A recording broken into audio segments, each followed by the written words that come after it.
الحمد للہ رب العالمین والصلاة والسلام علی سید الانبیاء وخاتم المرسلین وعلی آلہ وصحبہ ومن تبعہم بإحسان الی یوم الدین اما بعد فاعوذ باللہ من الشیطان الرجیم بسم اللہ الرحمن الرحیم قال اللہ تبارک و تعالی یرید اللہ بکم اليسر ولا یرید بکم العسر الی آخر الآیہ۔ صدق اللہ العظیم۔ محبت سے درود شریف پڑھ لیجئے سب حضرات۔ محترم بزرگوں اور عزیز بھائیوں، محبوب کریم رؤوف الرحیم علیہ الصلاۃ والتسلیمات کی سیرت مطہرہ ایسی خوشبو ہے جو مسلسل پھیلتی چلی جاتی ہے۔ آپ صلی اللہ علیہ وسلم کی سیرت مطہرہ کے چند پہلو گزارشات میں آپ حضرات سن رہے ہیں۔ ہر دفعہ میرا یہ خیال ہوتا ہے کہ آئندہ سے کسی نئے موضوع پر بات کریں گے، لیکن ہر دفعہ کوئی نہ کوئی بات رہ جاتی ہے، اور یقیناً ساری عمر اگر ہم ذکر کرتے رہیں پھر بھی سیرت سید کائنات صلی اللہ علیہ وسلم کا احاطہ نہیں کر سکتے۔ بہرکیف چند ایسے پہلو جن کا ہماری زندگی سے بہت گہرا رشتہ ہے، تعلق ہے، ان کا ذکر ہمارے لیے فائدہ مند ہے، رہنما ہے۔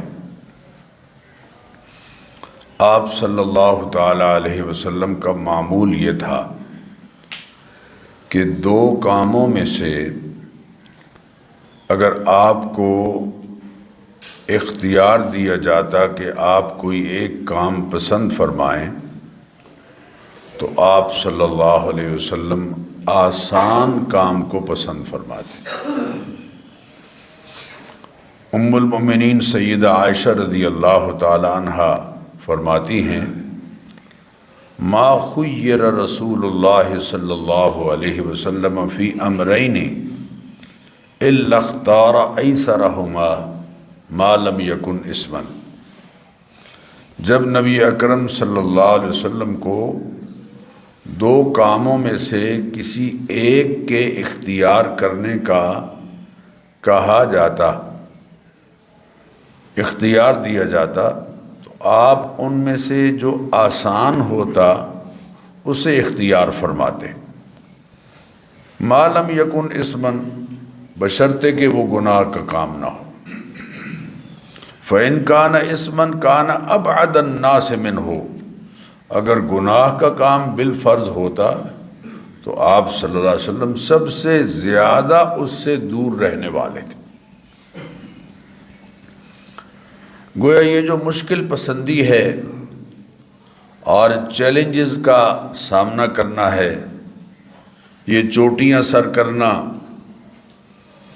یہ کاریں پھلانگنا، یہ ون ویلنگ کرنا، یہ ساری عادات ایسی ہیں جو یقیناً نبی اکرم صلی اللہ علیہ وسلم کے ہاں ناپسندیدہ تھی۔ ان سے گریز کرنا، اور اس کی ایک بڑی وجہ یہ بھی سمجھ آتی ہے کہ چونکہ آپ صلی اللہ علیہ وسلم کا ہر عمل آنے والے قیامت تک کے انسانوں کے لیے ماڈل اور سنت ہے، اس لیے آپ صلی اللہ علیہ وسلم کوئی ایسا کام اختیار نہیں فرماتے تھے کہ جس کو سنت کے طور پر ادا کرنے میں آنے والے انسانوں کو مشکل ہو، دشواری ہو، پرابلم ہو۔ اسی طرح آپ صلی اللہ علیہ وسلم کا یہ معمول تھا کہ خود بھی ذاتی رنجش پر کسی کو بد دعا نہیں دیتے تھے اور لوگوں کو بھی بد دعا دینے سے روکتے تھے۔ حضرت ابو ذر فرماتے ہیں اتی رسول اللہ صلی اللہ علیہ وسلم برجل قد شرب، آپ صلی اللہ علیہ وسلم کی خدمت میں ایک ایسا آدمی لایا گیا کہ جس نے شراب پی لیا تھا۔ یقیناً ایک ایسا جرم ہے جو آپ صلی اللہ علیہ وسلم نے جس سے روکا ہے، منع فرمایا ہے۔ حدیث میں آپ صلی اللہ علیہ وسلم کا ارشاد گرامی ہے کہ جس کی زیادہ مقدار انسان کو نشے میں مبتلا کر دے اس کا تھوڑا سا استعمال بھی جائز نہیں۔ فقال رسول اللہ صلی اللہ علیہ وسلم اضربوہ، تو آپ صلی اللہ علیہ وسلم نے فرمایا کہ اس کو کچھ نہ کچھ سزا دی جائے۔ فمن الضارب بیدہ، کچھ لوگ اس کو اپنے ہاتھ سے مارنے لگے۔ ومن الضارب بنعلہ ومن الضارب بثوبہ، کچھ نے جوتوں سے اسے مارا اور کچھ نے کپڑا لپیٹ کر اسے مارا۔ فلما انصرف، جب لوگ پلٹے اور وہ آدمی اس کو سزا دی گئی، فقال بعض القوم، تو کچھ لوگ یہ کہنے لگے اخزاک اللہ، تو نے بہت بری حرکت کی ہے، اللہ تجھے ذلیل و خوار کرے۔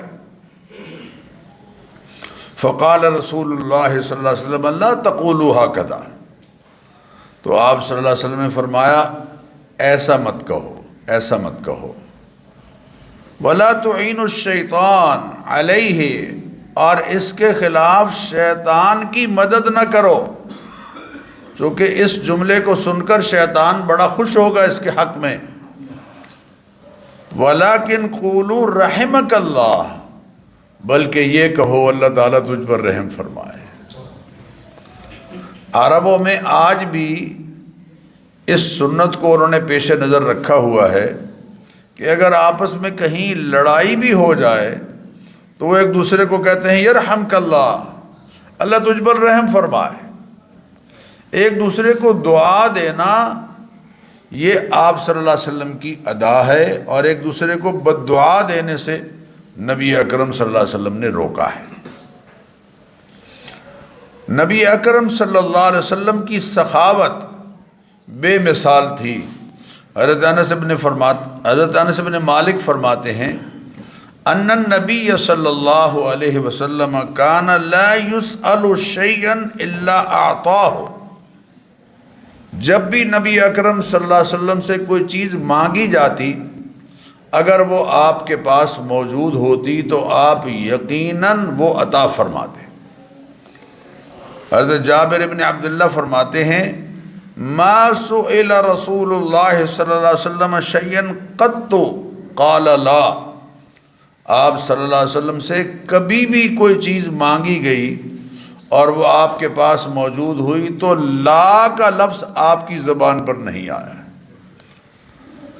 وہ عربی شاعر نے کہا ہے نا کہ ما قال لا قط الا فی تشہدہ لولا التشہد کان لاؤہ نعم، سوائے تشہد میں لا کے آپ نے کبھی بھی زبان پر لا نہیں کہا۔ اللہ اکبر۔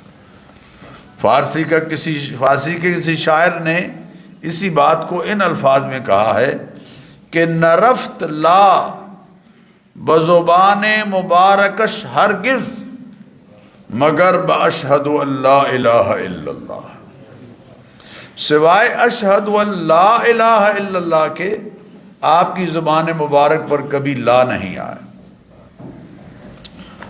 چونکہ آپ صلی اللہ علیہ وسلم نے ہمیں یہ تعلیم دی ہے کہ اللہ کی راہ میں مال خرچ کرنے پر کبھی بھی کمی نہیں ہوتی، بلکہ اگر سائل کبھی آپ صلی اللہ علیہ وسلم کے ساتھ خدا نخواستہ ایسا رویہ اختیار کرتے جو یقیناً ناپسندیدہ ہے تب بھی آپ برداشت کرتے، چنانچہ جبیر بن مطعم فرماتے ہیں کہ جب نبی اکرم صلی اللہ علیہ وسلم حنین سے لوٹ رہے تھے تو آپ صلی اللہ علیہ وسلم کو گرد و پیش کے دیہاتی لوگ لپٹ گئے، چمٹ گئے. یسألونہ حتی اضطروہ الی ثمرۃ، اور مسلسل آپ سے مانگنے لگے یہاں تک کہ کیکر کے ایک درخت تک آپ کو دھکیل کے لے گئے. فَطَفِقَتْ رِدَاؤُهُ، تو اس کیکر کے درخت کے ساتھ آپ کی چادر جو ہے، جو آپ کی چادر مبارک آپ نے اوڑھی ہوئی تھی، وہ اس کیکر کے درخت کے کانٹوں کے ساتھ چمٹ گئی، لگ گئی.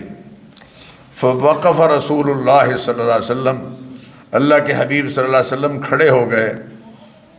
وقال اعطونی ردائی، اور فرمایا کہ یہ چادر میری تو مجھے دے دو. اور ساتھ ہی یہ جملہ ارشاد فرمایا، لو کان لی ہذہ العصاۃ نعما لقسمتہ بینکم، اگر اس درخت کے کانٹوں کے برابر بھی میرے پاس چوپائے ہوتے تو میں تم میں تقسیم کر دیتا. اللہ اکبر. اللہ. حضرت انس فرماتے ہیں ایک دیہاتی آیا، اور دیہاتی لوگ آداب سے پوری طرح شناسا نہیں تھے. اس نے نبی اکرم صلی اللہ علیہ وسلم کی چادر پکڑ لی اور اتنی سختی کے ساتھ اسے کھینچا کہ گردن مبارک پر چادر کھینچنے کے نشانات پڑ گئے. اور کیا کہنے لگا؟ استغفر اللہ. کہنے لگا یا محمد مر لی من مال اللہ الذی عندک، جو اللہ کا دیا ہوا مال آپ کے پاس ہے، مال تو اللہ کا ہے. یعنی یہ دیکھیں نا انداز کیا ہے اس کے مانگنے کا، کہ اللہ کا مال جو آپ کے پاس ہے اس میں سے مجھے دینے کے لیے آرڈر کیجئے. فالتفت الیہ رسول اللہ صلی اللہ علیہ وسلم فضحک، آپ نے اس کی طرف رخ کر کے چہرے انور پر مسکراہٹ لائی. وَأَمَرَ لَهُ بِعِطَاءٍ، اور نہ صرف یہ کہ مسکرائے بلکہ اس کو دینے کے لیے حکم فرمایا. ہاں جب کوئی چیز کوئی مانگتا ایسی کہ جو آپ صلی اللہ علیہ وسلم کے پاس نہ ہوتی تو معذرت کرنا بھی آپ صلی اللہ علیہ وسلم کی سنت سے ثابت ہے.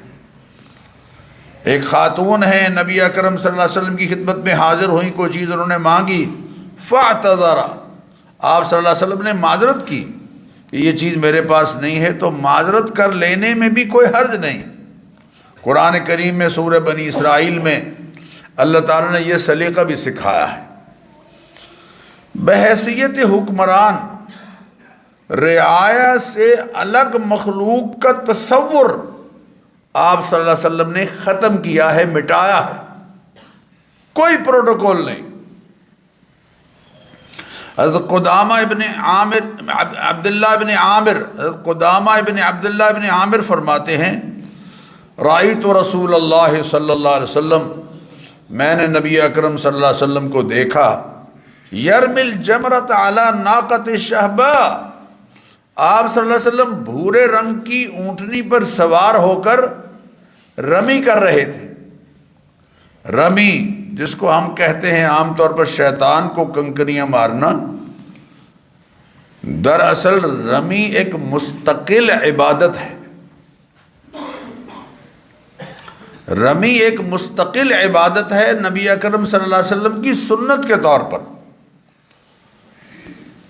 اور یہ کہا جا سکتا ہے کہ شیطان سے اظہار نفرت کا ایک انداز ہے، لیکن اصل میں حضور اکرم صلی اللہ علیہ وسلم کی سنت ہونے کی بنیاد پر یہ عبادت ہے. اور اس انداز سے کنکریاں مار رہے تھے کہ لا ضربہ، نہ تو آپ سے دور رکھنے کے لیے لوگوں کو مارا پیٹا جا رہا تھا، کوئی لاٹھی چارج نہیں، کوئی مار پیٹ نہیں، کوئی دور نہیں لوگوں کو کیا جا رہا، ولا طردا، اور نہ مکے دھکے مار کر لوگوں کو دور کیا جا رہا تھا، ولا الیک الیک، اور نہ ہٹو بچوں کی کوئی صدا ہے جو حضور اکرم صلی اللہ علیہ وسلم کی وجہ سے لگ رہی تھی۔ اللہ اکبر اللہ۔ میں نے آپ سے عرض کیا کہ نبی اکرم صلی اللہ علیہ وسلم نے سختی سے رویہ، سختی کا رویہ اختیار کرنے والوں کو بھی عطا فرمایا ہے، اور فرمایا 3 باتیں ایسی ہیں کہ جن کی سچائی میں کوئی شک نہیں، بلکہ ایک روایت میں ہے کہ جن کے سچا ہونے پر میں قسم کھاتا ہوں۔ 3 باتیں ایسی ہیں کہ جن کے سچ ہونے میں کوئی شک نہیں۔ پہلی بات یہ کہ ما نقص مال عبد من صدقۃ، صدقہ دینے سے کسی کا مال کم نہیں ہوتا۔ بظاہر لگتا ہے کہ کم ہو رہا ہے، وما انفقتم من شیء فهو یخلفہ، جو بھی تم اللہ کی راہ میں خرچ کرو گے اللہ اس کا بدلہ تمہیں دے گا، یہ طے شدہ ہے۔ اور جس نے اللہ تعالیٰ کے ساتھ پارٹنرشپ اختیار کر لی وہ کبھی بھی نقصان میں نہیں جاتا۔ اگر میں یہ طے کر لوں کہ میں اپنے منافع میں سے 2% اللہ تعالیٰ کی راہ میں خیرات کروں گا تو اللہ تعالیٰ مجھے 20% لوٹ آئیں گے، کیونکہ یہ اللہ کا وعدہ ہے۔ اور کر کے دیکھیں آپ، یقیناً اس میں کبھی بھی نقصان نہیں پائیں گے، چونکہ وہ ایسا پارٹنر ہے جو کبھی بھی نقصان نہیں ہونے دیتا۔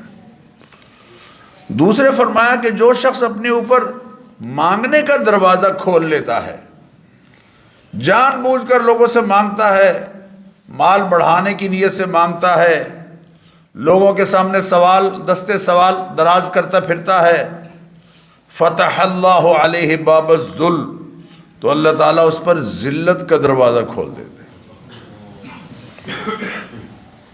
وہ کبھی بھی سیر نہیں ہوگا اور عزت سے محروم ہو جائے گا، چونکہ اللہ وہ ذات ہے جس سے نہ مانگا جائے تو وہ ناراض ہو جاتا ہے۔ وقال ربکم ادعونی استجب لکم ان الذین یستکبرون عن عبادتی سیدخلون جہنم داخرین، تمہارا پروردگار تم سے کہتا ہے کہ مجھ سے مانگو میں تمہیں دوں گا۔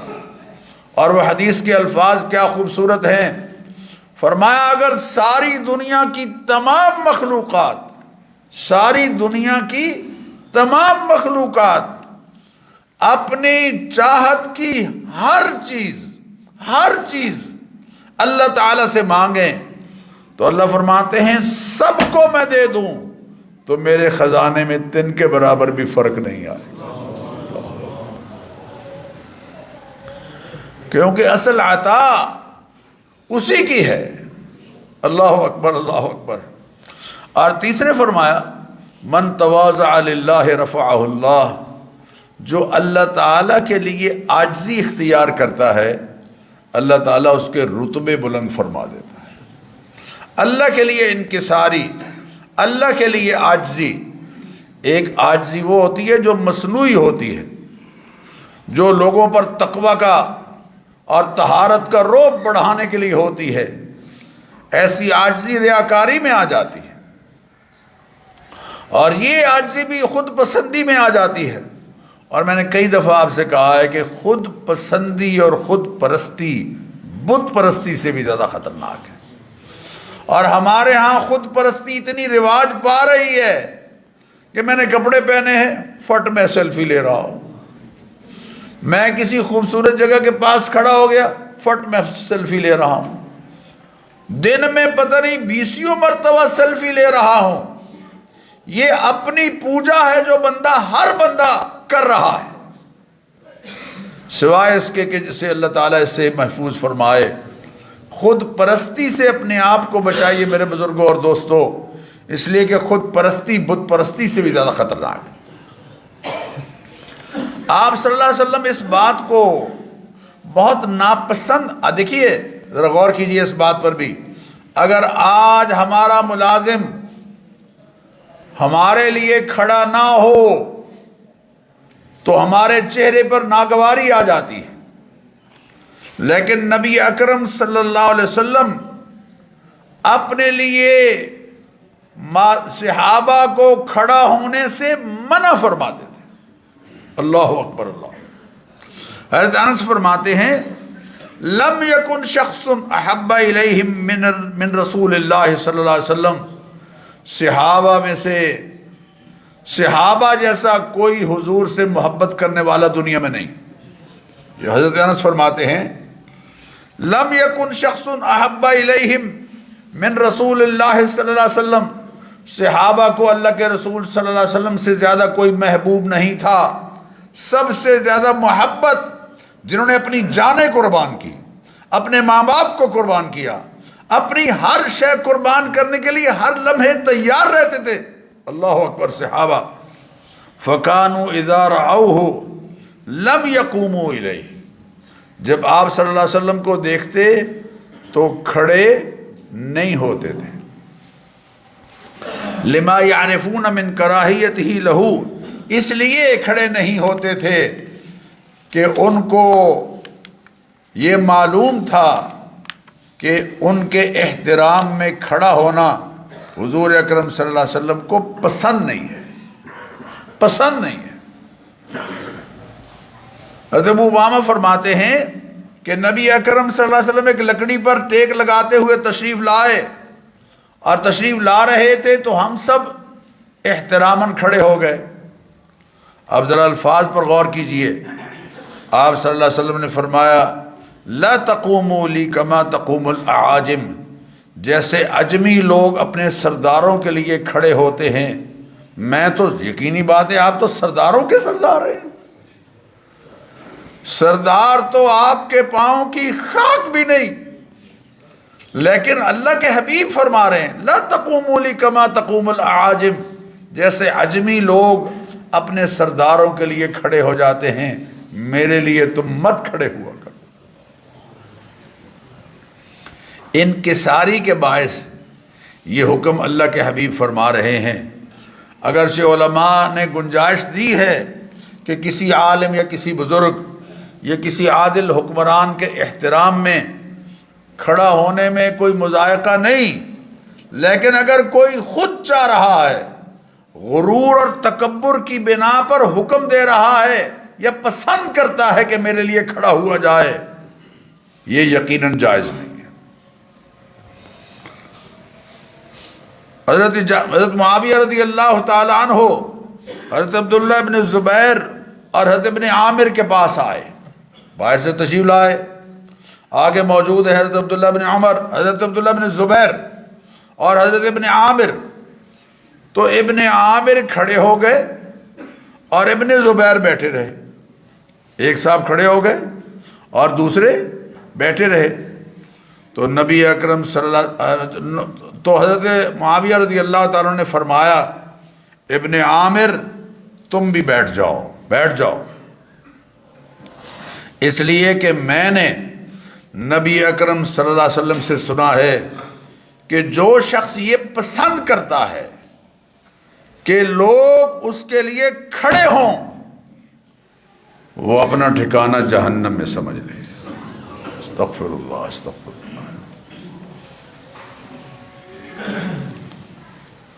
باہر سے آنے والے لوگ ان کو آگے بڑھ کر ان کا استقبال کرنا اور چند قدم چل کر ان کو ریسیو کرنا، یہ نبی اکرم صلی اللہ علیہ وسلم کی سنت سے ثابت ہے۔ آپ صلی اللہ علیہ وسلم اس بات کو پسند فرماتے کہ باہر سے آنے والے کو چند قدم چل کر ریسیو کرے اور رخصت کرتے ہوئے دروازے تک تشریف لے جاتے، ان کو رخصت کرتے۔ انکساری کا عالم یہ تھا کہ بچوں کے پاس سے گزرتے تو ان کو بھی سلام کرنے میں پہل کرتے تھے۔ سلام میرے بزرگوں دوستو، سلام ایک دعا ہے جو اہل ایمان کا شعار ہے۔ آپ صلی اللہ علیہ وسلم نے ارشاد فرمایا لا تدخلوا الجنت حتی تؤمنوا، اس وقت تک تم جنت میں نہیں جا سکتے جب تک تم صاحبان ایمان نہ ہو۔ وَلَا تُؤْمِنُوا حَتَّى تَحَابُّوا، اور اس وقت تک تم کامل اور کھرے ایمان والے نہیں کہلا سکتے جب تک ایک دوسرے کے ساتھ ایمان کی بنیاد پر محبت کرنے والے نہ ہو۔ آہستہ آہستہ مسلمانوں کے دلوں میں ایک دوسرے کے لیے احترام اور محبت ختم ہوتا جا رہا ہے۔ ذرا غور کیجئے اس بات پر۔ اللہ کے حبیب فرما رہے ہیں کل قیامت کے دن اللہ فرمائیں گے این المتحابون فیّ، میری خاطر ایک دوسرے سے محبت کرنے والے کہاں ہیں؟ میری خاطر ایک دوسرے پر خرچ کرنے والے کہاں ہیں؟ میری خاطر ایک دوسرے کو ملنے کے لیے جانے والے کہاں ہیں؟ میری خاطر ایک دوسرے کے لیے فکر مند ہونے والے کہاں ہیں؟ آج میں انہیں اپنے عرش کے سائے تلے جگہ دوں گا، جبکہ عرش کے سائے کے سوا کوئی سائے نہیں۔ تو یہ جو نفرتیں بڑھ رہی ہیں، اللہ کے حبیب صلی اللہ علیہ وسلم ان کو مٹانے کا درس دے رہے ہیں۔ لا تؤمنوا حتی تحابوا، اس وقت تک تم مومن نہیں کہلا سکتے جب تک کہ تم ایک دوسرے سے محبت کرنے والے نہ ہو۔ افلا ادلکم علی عمل، کیا میں تمہیں ایک ایسا عمل نہ بتا دوں اذا فعلتموہ تحاببتم، کہ جب تم اسے کرنے لگو گے تو تمہارے درمیان محبت پیدا ہوگی۔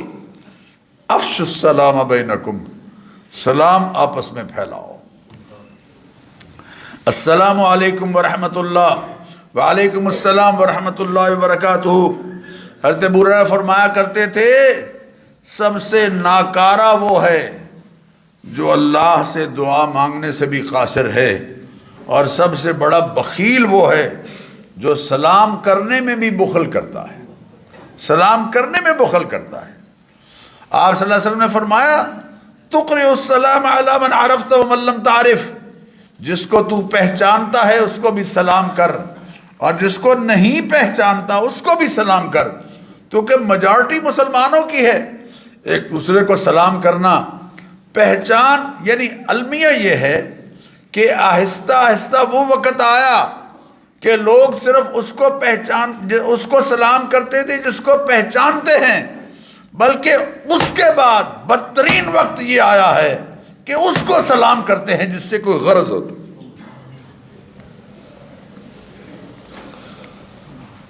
حضرت ابو ہریرہ فرماتے ہیں نبی اکرم صلی اللہ علیہ وسلم نے فرمایا یسلم الراکب علی الماشی، سوار پیدل چلنے والے کو سلام کرے، والماشی علی القائد، اور چلنے والا بیٹھے ہوئے کو سلام کرے، والقلیل علی الکثیر، اور تھوڑے ان کو سلام کریں جو تعداد میں زیادہ ہیں۔ ہاں ایک بات یہاں بتا دوں، اگر کوئی نماز پڑھ رہا ہے، اگر کوئی قرآن کریم پڑھ رہا ہے، اگر کوئی کھانا کھا رہا ہے، اگر کوئی بیت الخلاء میں ہے، ان اوقات میں اس کو سلام نہیں کرنا ہے، ان اوقات میں اس کو سلام نہیں کرنا ہے، ورنہ بہتر پوزیشن والا نسبتاً کم پوزیشن والے کو سلام کرے، یہ آقا کی سنت ہے۔ صحابہ کہتے ہیں ہماری پوری کوشش ہوتی تھی کہ سلام کرنے میں پہل کریں، لیکن ہر مرتبہ اللہ کے حبیب سلام کرنے میں پہل کر جاتے تھے۔ اللہ اکبر، اللہ اکبر، حضرت ابو امامہ فرماتے ہیں ان اول الناس باللہ برحمتہ وغفرانہ من بدأ بالسلام، بخشش اور رحمت کے حوالے سے انسانوں میں سے زیادہ حقدار وہ ہے جو سلام کرنے میں پہل کرتا ہے۔ حضرت عبداللہ بن مسعود فرماتے ہیں نبی اکرم صلی اللہ علیہ وسلم فرمایا البادئ بالسلام بریء من الکبر، سلام میں پہل کرنے والا غرور اور تکبر سے بری ہے۔ میں دیکھتا ہوں کہ چھوٹے جن کو کہا سمجھا جاتا ہے، مثلا کوئی پی این ہے یا ڈرائیور ہے، وہ سلام کرتا ہے السلام علیکم سر، جواب نہیں دیتے، ہاں کیا حال ہے کیا حال ہے، وہ بھائی بندہ خدا وہ تمہیں دعا دے رہا ہے، وہ تو تمہیں کہہ رہا ہے کہ اللہ کے خزانوں میں جتنی سلامتیاں ہیں وہ تمہیں نصیب ہو۔ کیا کہہ رہا ہے؟ السلام علیکم، اللہ کے خزانوں میں جتنی سلامتیاں ہیں وہ تمہیں نصیب ہو۔ یا یہ کہہ رہا ہے کہ السلام جو اللہ کی ذات ہے اللہ کا صفاتی نام ہے السلام، وہ تمہارا نگہبان ہو، اور آگے دانت نکال کر کہتے ہیں کیا حال ہے کیا حال ہے، بھائی جواب دو۔ وَإِذَا حُيِّيتُم بِتَحِيَّةٍ فَحَيُّوا بِأَحْسَنَ مِنْهَا أَوْ رُدُّوهَا، جب تمہیں دعا دی جائے، دعائیہ کلمہ تمہارے لیے کہا جائے، تو قرآن میں کیا آرڈر ہے؟ فَحَيُّوا بِأَحْسَنَ مِنْهَا، اس سے عمدہ جواب دو، اس سے عمدہ۔ السلام علیکم کوئی کہتا ہے تو وعلیکم السلام ورحمۃ اللہ کہو، السلام علیکم ورحمۃ اللہ کہتا ہے تو وعلیکم السلام ورحمۃ اللہ وبرکاتہ کہو۔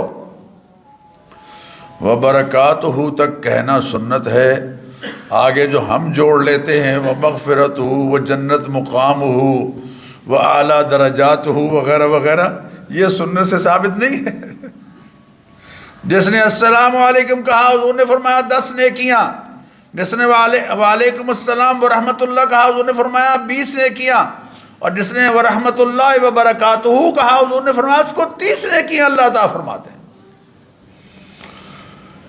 صرف ہاتھوں سے اشارہ کرنا اور زبان سے سلام نہ کہنا یہ منع ہے، اور یہ ہائے ہائے زبان سے ہائے ہائے ہائے ہائے ہائے مر گئے مر گئے، آج کل ہائے ہائے ہائے ہائے، یہ تو کہیں بھی اس کی کوئی گنجائش نہیں ہے۔ اپنی روایات کو کیوں چھوڑتے چلے جا رہے ہو؟ میں جب سنتا ہوں کوئی جو رخصت ہوتا ہے یا فون پر بھی کہتے ہیں ٹیک کیئر سر ٹیک کیئر، اور میں نے کہا خدا کے بندے یہ ٹیک کیئر تمہارا جملہ نہیں ہے، یہ تمہارا جملہ، اپنا خیال رکھیے، یہ تمہارا جملہ نہیں ہے، تمہارا جملہ ہے فی امان اللہ، تمہارا جملہ ہے اللہ حافظ۔ تم اپنی کیئر کیا کرو گے؟ تم اپنی ہر قدم کے لیے اللہ کی رحمت کے محتاج ہو۔ یہ ٹیک کیئر اور خیال رکھیے یہ ہمارے جملے نہیں ہیں، ہماری زبانوں پر ڈال دیے گئے ہیں۔ آپ کہیں فی امان اللہ، آپ کہیں اللہ حافظ، شالا خیر ہو بھی، پہلے ہم یہ کہتے تھے، آہستہ آہستہ چھوڑتے چلے جا رہے ہیں۔ ہاتھ سے صرف اشارہ کرنا اور زبان سے السلام علیکم نہ کہنا یہ جائز نہیں ہے۔ حضرت عمرو بن شعیب فرماتے ہیں ان رسول اللہ صلی اللہ علیہ وسلم قال، اللہ کے حبیب صلی اللہ علیہ وسلم نے فرمایا، ذرا حدیث کو ذرا غور سے سنیں، لیس منا من تشبہ بغیرہ، وہ بندہ ہماری جماعت میں سے نہیں ہے جو دوسروں کی مشابہت اختیار کرتا ہے۔ لا تشبہوا بالیہود ولا بالنصارى، سلام کرنے میں یہودیوں کی اور عیسائیوں کی مسیحیوں کی مشابہت اختیار مت کرو۔ فإن تسلیم اليہود الاشارۃ بالاصابع، اس لیے کہ یہودیوں کا سلام انگلیوں سے اشارہ کرنا ہے، وتسلیم النصارى الاشارۃ بالکف، اور مسیحیوں کا اور عیسائیوں کا سلام ہتھیلی کے ساتھ اشارہ کرنا ہے۔ زبان سے السلام علیکم کہے بغیر انگلیوں سے یا ہتھیلی سے اشارہ کرنا، یہ حضور نے فرمایا یہ یہود و نصارہ کا طریقہ ہے۔ دور ہے کوئی بندہ، آپ اس کو زبان سے کہیں السلام علیکم، یہ جائز ہے، السلام علیکم ورحمۃ اللہ، یہ جائز ہے، لیکن زبان سے السلام علیکم نہ کہیں اور صرف ہاتھ سے ہائے ہائے ہائے مر گئے ہائے ہائے ہائے، یہ عجیب روایت ہے۔ بائے بائے ہائے ہائے، یہ ہمارا طریقہ نہیں ہے میرے بزرگوں اور دوستوں۔ خدا کے لیے اپنے اپنے طریقے پر آؤ، اپنے معمولی اپنے حبیب کریم علیہ الصلوۃ والتسلیمات کی سنت کے طریقے پر آؤ۔ اسی طریقے سے ایک اور بات جس کی طرف میں آپ کی توجہ دلانا چاہتا ہوں، اللہ کے حبیب صلی اللہ علیہ وسلم، ہمارے ہاں کیا ہے، کچھ سالن برتن میں چھوڑنا اور کچھ پانی بوتل میں رہنے دینا اور کچھ چائے کپ میں رہنے دینا، اس کو تہذیب کی علامت سمجھا جاتا ہے۔ لا حول ولا قوت الا باللہ۔ او جی اگر سارا پانی پی گئے تو بڑا یار ہے تے بڑا کوئی بھوکا ہے، ساری بوتل مکا گیا، سارا پانی پی گیا، سارا گلاس پی گیا، سارا جوس پی گیا، ساری چائے پی گیا۔ یہ چھوڑنا اللہ کے حبیب کی سنت کے خلاف ہے۔ حضرت انس بن مالک فرماتے ہیں ما رفع من بین یدی رسول اللہ صلی اللہ علیہ وسلم فضل شعاع قط، آپ صلی اللہ علیہ وسلم کے سامنے سے کبھی بھی بچا کھچا سالن ہم نے نہیں اٹھایا ہے، جو ڈال دیا پلیٹ اس کو صاف کی، خود ڈالیں اتنا کہ بعد میں آپ کو یہ نہ کہنا پڑے کہ جی سنت ادا کرتے کرتے فرض ہی کدے قضا ہو گئے۔ خود اتنا ڈالیں، کھانا ضرورت کے مطابق ڈالا جائے تاکہ سارا کھا لیا جائے، آخری لقمے تک کھانا میرے آقا کی سنت ہے۔ حضور اکرم صلی اللہ علیہ وسلم فرمایا تمہیں کیا معلوم کھانے کے کس لقمے اور کس حصے میں برکت ہے۔ آپ صلی اللہ علیہ وسلم اتنا ہی یقینی بات ہے ڈالتے، اور آپ کے لیے ڈالا جاتا جو آپ کو پسند ہوتا۔ لیکن یہ جو ہمارے ہاں اعلان جب ہوتا ہے کہ شادیوں میں اور ولیمے میں کہ کھانا کھل گیا، کھانا نہیں کھلتا، بندے کھل جاتے ہیں۔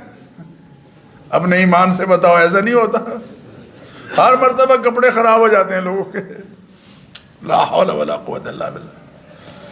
یہ پلیٹ میں اتنا بے تحاشا ڈال لینا اور بعد میں اس کو چھوڑ دینا، یہ کھانے کی بے حرمتی ہے۔ اللہ کے حبیب صلی اللہ علیہ وسلم نے ایک لقمہ روٹی کا ایک ٹکڑا زمین پر گرا ہوا دیکھا، اس کو اٹھا لیا، جھاڑا صاف کیا اور فرمایا رزق کی قدر کیا کرو، اس کو بے حرمتی سے بچاؤ، کہیں یہ نہ ہو کہ یہ تم سے روٹ جائے۔ رزق کی قدر کریں۔ مجھے احساس ہے کہ جو لوگ جن کے پاس فراوانی ہے وہ کھانا اگر ضائع بھی کر دیں تو ان کو کوئی نقصان نہیں، لیکن رزق تو ضائع ہو رہا ہے، رزق ضائع ہو رہا ہے۔ اللہ نے آپ کو اگر وسائل دیے ہیں تو آپ بے شک بجلی استعمال کریں، لیکن آپ غیر ضروری استعمال اس لیے نہ کریں کہ تاکہ یہ جو اللہ کی نعمت ہے یہ ان لوگوں کے کام بھی آئے کہ جن کے ہاں بجلی چلی جاتی ہے، گیس چلی جاتی ہے۔ ضائع ہونے سے بچائیں، اللہ کی نعمتوں کو ضائع ہونے سے بچائیں۔ نبی اکرم صلی اللہ علیہ وسلم جب کھانا تناول فرماتے تھے تو آپ کا معمول یہ تھا کہ آپ جوتے اتار دیتے تھے اور فرماتے تھے کہ تم کھانا کھاتے وقت جوتے اتار دیا کرو، کیونکہ یہ ایک اچھی عادت ہے، اچھی عادت ہے۔ اس سے راحت کے ساتھ آدمی کھانا کھاتا ہے۔ تکیے پر ٹیک لگا کر کھانا کھانا بلا عذر، اس کو اللہ کے حبیب نے ناپسند فرمایا۔ سیدہ عائشہ صدیقہ رضی اللہ تعالیٰ عنہ فرماتی ہیں قلت یا رسول اللہ، میں نے اللہ کے حبیب صلی اللہ علیہ وسلم سے عرض کیا کل متکئا فإنہ اہون علیک، آپ تکیہ لگا کر کھانا تناول فرمائیے، یہ آپ کے لیے آسان ہے۔ آگے ذرا الفاظ سنیے، اللہ اکبر۔ فَأَصْغَى بِرَأْسِهِ حَتَّى كَادَ أَن تُصِيبَ جَبِينُهُ الْأَرْض، تو اللہ کے حبیب صلی اللہ علیہ وسلم نے اپنا سر مبارک اتنا جھکایا کہ قریب تھا کہ آپ کی پیشانی زمین پر لگ جائے گی۔ ثم قال، اور پھر فرمایا لا عائشہ، میں ایسا کبھی نہیں کروں گا، ایسا کبھی نہیں کروں گا، بل آکل کما یاکل العبد، میں تو ایسا کھانا کھاؤں گا بیٹھ کر جیسے کہ کوئی عاجز بندہ کھانا کھاتا ہے۔ وَأَجْلِسُ كَمَا يَجْلِسُ الْعَبْدُ، اور میں ایسے ہی بیٹھوں گا جیسے کہ کوئی عاجز بندہ بیٹھتا ہے، چونکہ اللہ کا بندہ ہے، اللہ کا دیا ہوا رزق حاصل کر رہا ہے، فائدہ اس سے حاصل کر رہا ہے۔ یہ ساری باتیں جو میں نے آپ سے عرض کی ہیں پہلے سے آپ کو معلوم ہیں، لیکن میں ہمیشہ یاد دہانی کے لیے یہ بات اس لیے عرض کرتا ہوں کہ اللہ تعالیٰ قرآن کریم میں فرما رہے ہیں فذکر، آپ یاد دہانی کراتے رہا کیجئے، فإن الذکریٰ تنفع المؤمنین، اس لیے کہ یاد دہانی صاحبان ایمان کو فائدہ پہنچاتے ہیں۔ وذکر فإنما انت مذکر، آپ یاد دہانی کرا دیجئے، آپ کے فرائض میں شامل ہے کہ آپ لوگوں کو یاد دہانی کرائیں۔ اللہ ہمیں اس کا احساس نصیب فرمائے۔ وآخر دعوانا الحمدللہ رب العالمین۔